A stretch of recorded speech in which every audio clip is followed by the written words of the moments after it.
오늘 말씀에 큰 역사와 큰 은혜가 임할 줄로 믿습니다. 우리가 사는 세상이 굉장히 빠르게 변하고 있습니다. 예상치도 못한 일들이 너무너무 많이 일어나고 있습니다. 이전에 옛말에 10년이면 강산이 변한다 이랬는데 10년이 갈 것도 없습니다. 코로나 때문에 한 번도 보지 못한 세상들을 많이 경험하고 있고, 여러 분야가 코로나로 인해서 급격한 변화를 일으키고 있다는 것입니다. 근데 그 중에서도 코로나 이 바이러스 때문에 사람들이 모일 수가 없고 뭘 함께 할 수가 없는 상황 가운데서 이 사람의 손으로 일을 해야 하는데, 그것도 여러 사람이 함께 일을 해야 하는 부분들에 대해서 많은 문제들이 실제로는 발생하고 있다는 것입니다. 실제로 전 세계 모든 나라들이 거의 공통적이지만 자국의 인력이 비싸기 때문에 좀 선진국일수록 주로 보면 외국의 근로자들을 또 이제 데리고 와서 일을 시키고 그렇게 했습니다. 임금이 좀 싸기 때문에 자국보다는. 그런데 지금은 어떻습니까? 올 수도 없고 갈 수도 없는 그런 상황에 처해져 있습니다. 있다 할지라도 모여서 일을 할 수 없는 이런 상황들에 처해져 있는 것이에요. 그러니까 일은 해야 되고 사람은 없고, 이런 상황 가운데서 무엇이 지금 급속히 발전을 하냐면은 로봇으로 대체하는 일들이 각 분야에 급격하게 일어나고 있다는 것입니다. 사진을 한번 보시겠습니까? 이 로봇은 어떤 로봇이냐면은 사과를 따는 로봇입니다. 날아다니면서 사과를 따는 거예요. 이스라엘에서 개발한 겁니다. 사과를 따는 로봇인데 프로그래밍을 딱 해가지고 입력을 해서 사과가 완전히 익은 것, 절반 익은 것, 이걸 딱 구분을 하는 거예요. 그래서 가수원에서 이게 날아다니면서 사과를 탁탁탁 딴다는 것입니다. 처음에는 로봇이 나왔지만은 사용할 수가 없었어요. 왜냐하면 비싸기 때문에. 이 가격이 엄청나기 때문에 처음에는 아무리 좋아도 로봇을 사용할 수가 없고, 외국 근로자들을 사용하는 게 훨씬 단가가 쌌기 때문에 그렇게 다 사용을 했는데, 지금 외국인 근로자를 사용할 수 없는 그런 상황이 되니까, 인력이 절대 부족한 상황이니까 부득이하게 이 로봇을 살 수밖에 없었다 그 말입니다. 일은 해내야 되니까. 그렇습니다. 그럼 코로나 언제 끝나겠죠? 코로나 끝나면 어떻게 될까요? 그러면 그 비싸게 준 로봇을 폐기하고 사람을 쓸까요? No, 천만이겠죠. 이미 투자를 했고 이미 사용을 하고 있으니까 그거 본전 뽑을 때까지 계속 쓸 거 아니겠습니까? 그래서 코로나가 끝나도 큰일이 일어날 겁니다. 그러니까 이 직장이나 직업이나 이런 것들이 많이 패턴이 바뀌는, 또 수많은 실업자가 나올 수도 있다는 것입니다. 사랑하는 여러분, 과학기술이 이렇게 4차 산업혁명으로 발달이 되면서 실제로 이러한 일들은 5년 이전에, 코로나가 오기 전에는 10년 뒤에 일어날 일로, 점진적인 일로 다들 이야기를 해왔는데, 미래학자들이 코로나 때문에 이게 갑자기 급격하게 시간이 당겨진 것입니다. 사랑하는 여러분, 그러나 이제 과학기술이 발달하면서 더 크게 대두되는 문제는 뭐냐면 사람을 세우는 것입니다. 사람이 할 수 있는 게 있고 로봇이 할 수 있는 게 있는 겁니다. 그런데 사람을 세우고 사람을 키우는 것, 이것이 현 상황에서는 더 크게 이 4차 산업혁명 가운데서는 더 크게 대두되는 문제인 것입니다.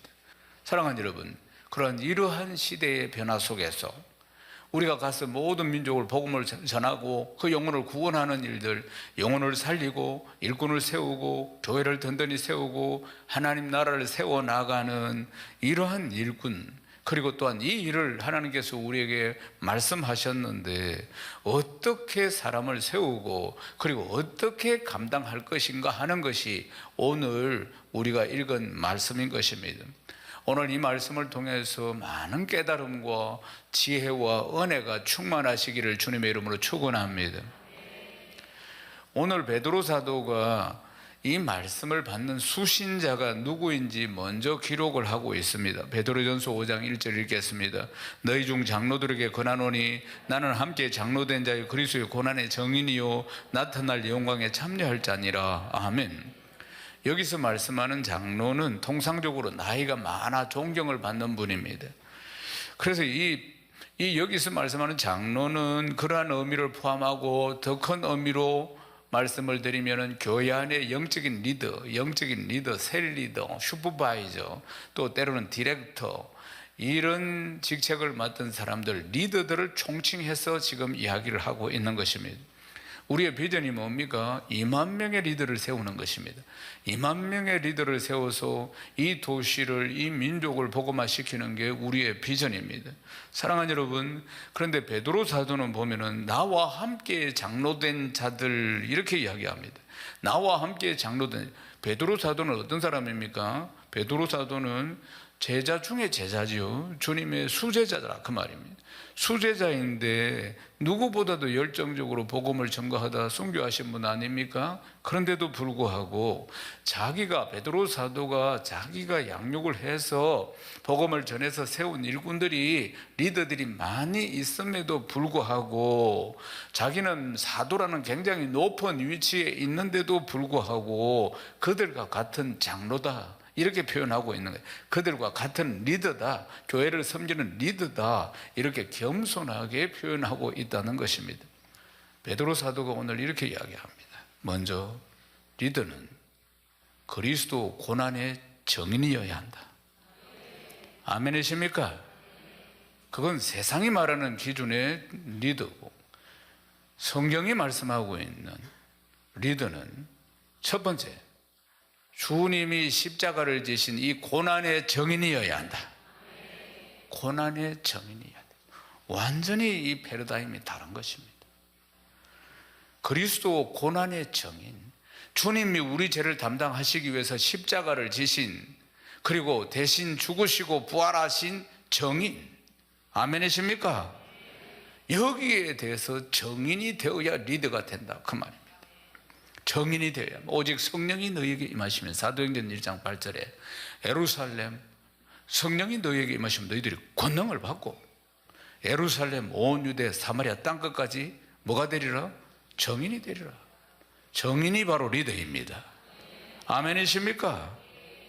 초대교회 리더들, 주님의 제자들은 모두 다 하나같이 이 사실을 증거하는 정인이었다. 성령을 받고 예루살렘, 온 유대, 사마리아 땅끝까지 가서 주님의 죽으심과 부활하심을, 다시 오심을 증거하는 정인이었다는 것입니다. 사랑하는 여러분, 복음을 머릿속으로만 생각하고 관념적으로만 생각하고 그냥 그렇게 살아가면은 정인이 될 수 없는 것이지. 어느 곳에서나 지금 역사하시는 하나님을 만나고 경험할 때 정인이 됩니다. 그러나 신앙이 관념적으로나 지식적으로 빠져서는 안 된다 그 말입니다. 매일매일 살아계시는 하나님을 만날 때 내가 정인되는 겁니다. 그리스도 고난의 정인은 정인된 삶을 살아감으로 해서, 주님의 전도 제자로서의 삶을 살아감으로 해서 주님을 기쁘게 해드리고 그리고 열매 맺는 삶을 살게 되는 것입니다. 사랑하는 여러분, 그 열매가 리더로 인정하게 되는 겁니다. 그 열매가 또한 리더를 만들어 간다는 것입니다. 그러니까 주어진 권위로 하는 것이 아니고 획득된 권위로 하는 것입니다. 주어진 권위라는 것은 무슨 과정을 거쳤을 때 라이센스를 받는 것이 주어진 권위인데, 획득된 권위는 사도행전 1장 8절에 말씀하죠. 오직 성령이 너희에게 마시면 너희들이 권능을 받고 성령의 능력, 아멘이십니까? 획득된 권위로 리더가 세워지는 것입니다. 그리스도의 고난의 정인, 복음의 열매를 맺는 사람들만이 얻을 수 있는 호칭이 아니겠습니까? 그리스도 고난의 정인이라 그 말이죠. 소경이 소경을 인도하면 다 그냥 구덩이에 다 빠지는 것이지. 그러므로 성령의 능력으로 세워진, 성령의 능력을 체험하는 정인이 강력한 리더로 세워져야 합니다. 아멘이십니까? 그리스도 고난의 정인이 리더라고 하지 않습니까? 그리스도 고난의 정인, 나는 어느 곳에서나 이 십자가의 복음을 전할 수 있는, 내가 만난 주님에 대해서 증거할 수 있는 정인, 그리고 그 사람이, 그 리더는 장차 나타날 영광에 참여할 자라고 말씀하고 있는 것입니다. 장차 나타날 영광에 참여하는 기쁨, 주님 오실 때 그 영광에 참여하는 기쁨을 말씀하는 것입니다. 사랑하는 여러분, 그리스도 고난의 정인 누구보다도 다시 오실 예수 그리스도를 열심히 준비하고 기다리는 사람들이 바로 그 사람인 줄로 믿습니다. 아멘이십니까? 마태복음 25장 21절 읽겠습니다. 그 주인이 이르되 잘하였도다 착하고 충성된 종아, 네가 적은 일에 충성하였으며 내가 많은 것을 내게 맡기리니 네 주인의 즐거움에 참여할지어다 하고 아멘. 이 말씀처럼 정인의 역할을 잘 감당한 사람들에게, 정말씀드린 맡겨진 리더의 역할을 잘 감당한 사람에게 우리 주님이 그 즐거움에 참여토록 하겠다고 말씀하시는 것입니다. 네 주인의 즐거움에 참여할지어다. 이 즐거움에 참여하는 복된 성도 다 되시기를 주님의 이름으로 축원합니다. 그리스도 고난의 정인이요 나타날 영광에 참여한 자가 리더입니다.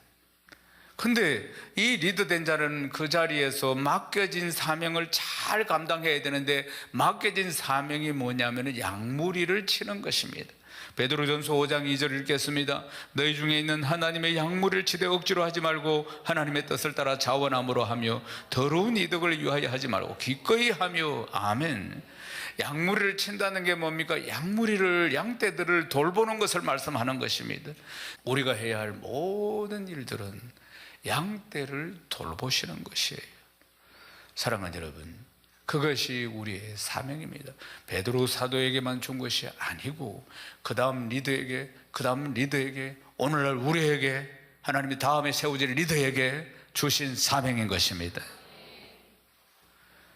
우리 중에 누군가는 지금은 새 리더이고 또 앞으로도 새 리더가 될 것입니다.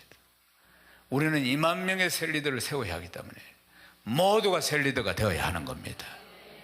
모두가 양떼를 돌보는 사람이 되어야 한다, 그 말입니다. 주일학교 가서 돌보든지 성인을 돌보든지 양떼를 돌보는 사람이 되어야 하는 것이에요. 사랑하는 여러분, 주님께서 베드로에게 명령하시니 양무리를 돌보는, 양무리를 치는 비전이 베드로뿐만 아니라 베드로가 세운 리더들에게, 그리고 흘러서 오늘날 우리에게 전해진 것입니다. 양무리를 친다는 것은, 양무리를 섬긴다는 것은 결코 또한 쉬운 일은 아닙니다. 때로는 내 자존심을 내려놓아야 하고 내가 희생도 하고 헌신을 해야 합니다. 시간적으로도 물질로도 그 양떼들을, 내 셀가족들을, 내 주일학교 아이들을 돌보는 데는 그러한 마음들을 쏟아야 하는 것입니다. 사랑하는 여러분, 이 양떼를 돌보고 양떼를 섬기는 것은 사명감이 없이는 끝까지 잘 감당하기가 불가능할 수도 있습니다. 그 일이 억지로 할 수 없는 것입니다. 그 일, 하나님이 우리에게 맡기신 일들은 언제나 자원하는 우리 마음으로 해야 하며, 그리고 성령의 능력으로 하는 것입니다. 우리는 부족하고 연약하기 때문에, 그래서 보혜사 성령께서 우리 안에서, 우리 곁에서 우리를 도우시고 계시는 것입니다. 아멘이십니까? 베드로전서 5장 3절입니다. 맡은 자들에게 주장하는 자세를 하지 말고 양무리의 본이 되라. 아멘. 내 주장하지 말고 양무리의 본이 되라, 이렇게 말씀하는 것입니다. 예수님은 언제나 섬김의 본을 우리에게 보여주셨습니다. 십자가를 지시기까지 순종하는 모습을 우리에게 보여주셨어요. 그래서 이렇게 섬겨라, 이렇게 섬겨라고 우리에게 가르쳐 준 것입니다. 사랑하는 여러분, 주님이 보여주신 모습을 늘 기억해야 합니다. 그렇게 살아가는 것이 리더임을 기억해야 합니다. 내 생각, 내 의견 주장하고 내 뜻을 관철시키고 그렇게 내 자리를 유지하고자 하는 것이 아니라는 걸 기억해야 합니다. 낮아지는 것입니다. 아멘이십니까? 교회는 역설적이라는 걸 기억해야 합니다. 신앙의 세계는 세상과는 다르게 역설적이랍니다. 죽으면 살리라, 낮아지면 겸손하면 높여주리라, 항상 그렇게 죽으면 살리라, 역설적이라는 걸 기억해야 합니다. 사랑하는 여러분, 교회에서 직분을 받는다는 것은 갈수록 낮아지는 걸 기억해야 합니다. 높아지는 것이 아니라는 걸 기억해야 합니다. 아멘이십니까? 직분을 또 하나 받고 열심히 한다고 또 하나 받고 할 때마다 낮아지고 겸손히 섬기라는 것입니다. 사랑하는 여러분, 성경은 계속 우리에게 말씀합니다. 마태복음 23장 11절에서 12절입니다. 너희 중에 큰 자는 너희를 섬기는 자가 되어야 하리라. 누구든지 자기를 높이는 자는 낮아지고 누구든지 자기를 낮추는 자는 높아지리라. 아멘. 성경 말씀은 세상 가치관과 다릅니다. 얼마나 역설적인지 모릅니다. 누구든지 자기를 높이는 자는 낮아지고 누구든지 자기를 낮추는 자는 높아지리라. 너희 중에 큰 자는 섬기는 자가 되어야 한다. 그렇게 말씀하고 있는 것입니다. 사랑하는 여러분, 양무리의 본이 되어야 하는 것은 겸손한 자리로 가는 겁니다. 아멘이십니까? 잔치의 윗자리와 해당의 높은 자리를 사모하지 않는 것이에요. 높임 받는 것을 즐거워하지 마십시오. 곧 실족하게 되는 것입니다. 누가 나를 자꾸 칭찬해주고 높이고 있으면 사단아 물러가라 속으로 해야 합니다. 곧 내가 넘어진다. 이 그 달콤한 소리가 습관이 되어서는 한두 번도 아니고 계속 그 소리를 즐거워하지 마십시오. 곧 넘어집니다. 그래서 누구든지 자기를 높이는 자는 낮아지고 누구든지 자기를 낮추는 자는 높아지리라. 누구에게 이 말? 그러니까 자기를 높이고 인정받기를 좋아하는 그 당시에 권력층들, 바리새인과 서기관들, 그들을 향해서 화 있을진저. 우리 주님이 그렇게 말씀하셨다는 것입니다. 그러니까 성경적인 리더십은 그러니까 낮아지는 것입니다. 아멘이십니까? 아멘이십니까? 예. 자신을 높이는 자는 낮아진다고 말씀하시고 낮추는 자는 하나님이 높여주신다고 말씀하십니다. 그것이 주님께서 우리에게 보여주신 본인 것입니다. 사랑하는 여러분, 우리가 치열한 세상에서 살고 있습니다. 동물들만 약육강식이 아닙니다. 우리 인생들도 얼마나 치열하게 그렇게 살아가고 있는지 모릅니다. 그런데 세상 이 치열한 경쟁 속에서 마냥 나를 낮추고 산다. 그러면 어떤 사람은 오해를 할 겁니다. 약점이 있는 거 아닌가? 아니면 뭐 다른 문제가 있는 거 아닌가? 또 세상에 가서 우리가 또 섬김의 본을 보인다. 이런 것이 우리의 진실과는 다르게 오해를 불러일으킬 수 있는 게 이 세상이라 그 말입니다. 워낙 세상이 악하기 때문에. 그런데 주님은 우리에게 섬김의 본을 보여주시고 주님처럼 섬기라고 말씀하십니다. 본을 보인다는 것이 바로 그런 것입니다. 본을 보인다는 것은 어렵고 힘든 길입니다. 그렇게 살아서 본을 보인다, 말로만 하는 것이 아니고 리더는 본을 보여야 된다는 것입니다.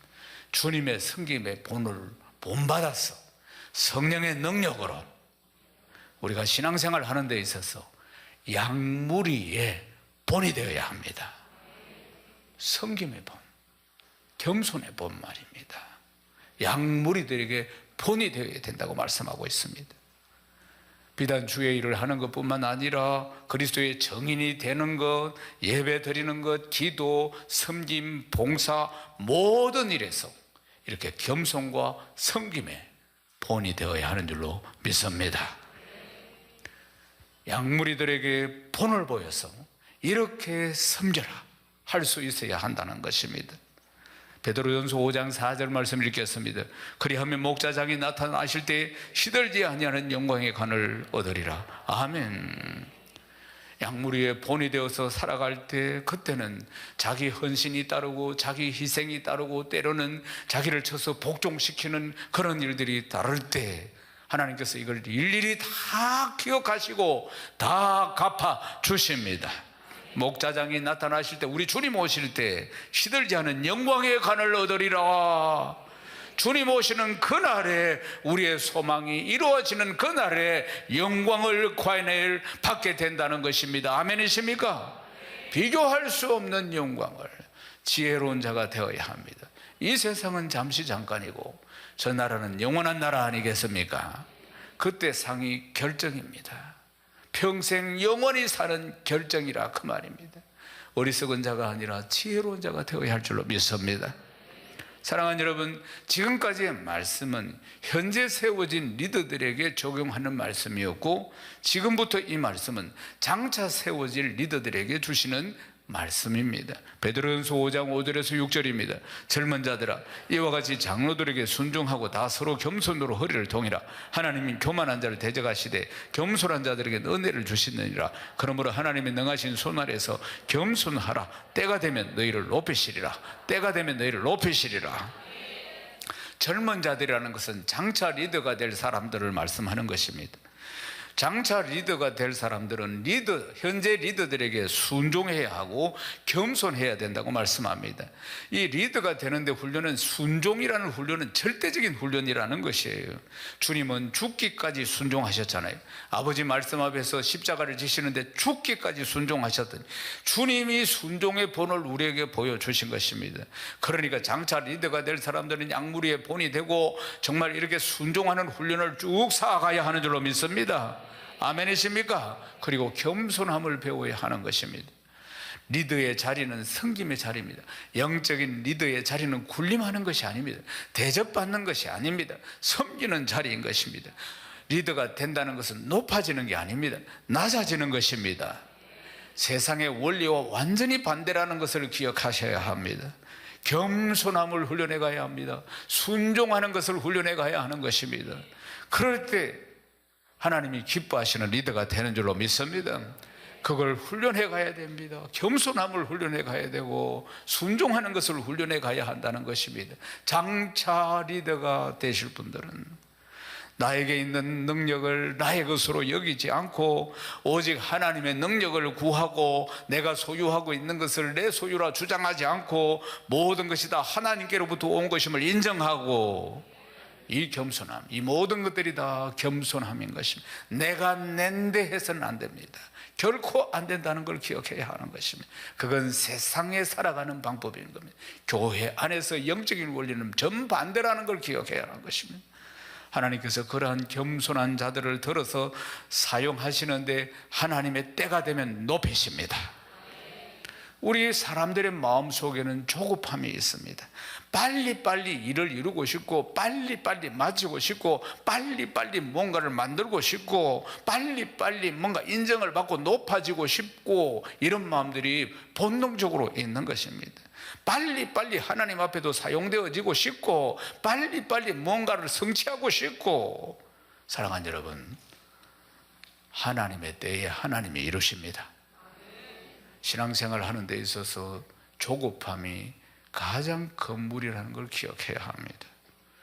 하나님의 섭리 속에서 불꽃 같은 눈으로 지켜봐 주시고 지금도 내 인생을 인도하시는 하나님을 신뢰하십시오. 하나님의 계획을 신뢰하십시오. 하나님의 계획하심을 믿으십시오. 요한복음 10장 10절에 생명을 주시되 언제나 더 풍성히 주시기를 원하십니다. 이제 말씀을 마무리하겠습니다. 사랑하는 여러분, 진정한 리더는 어떤 사람이겠습니까? 예수 그리스도 고난의 정인입니다. 그리고 곧 나타날 영광에 참여한 자인 것입니다. 그 리더에게 하나님께서 양떼를 맡기시고 그리고 양떼들에게 본이 되라고 말씀하고 있는 것입니다. 장차 또 리더가 될 사람들도 현재 리더가 보여주는 본을 따라서 순종하라고 말씀하고 있는 것입니다. 우리는 2만 명의 리더를 세워야 합니다. 사랑하는 여러분, 2만이라는 것은 숫자만을 이야기하는 게 아닙니다. 2만 명의 리더라는 것은 모두 다 주님이 서시는 일꾼이라는 것입니다. 사랑하는 여러분, 예수 그리스도의 고난의 정인이 되기에 힘쓰는 리더, 순종하는 리더, 본을 보이는 리더, 겸손한 리더, 하나님의 때를 기다릴 줄 아는 리더, 하나님이 부르실 때 아멘으로 순종하고 모든 일을 감당할 수 있는 리더가 되기를 주님의 이름으로 축원합니다. 성령이 도우시는 것입니다. 성령의 능력으로 하는 것입니다. 우리 풍성한 가족 모두가 하나님 앞에 평생 귀하고 복되게 서임 받으시기를 주님의 이름으로 축원합니다.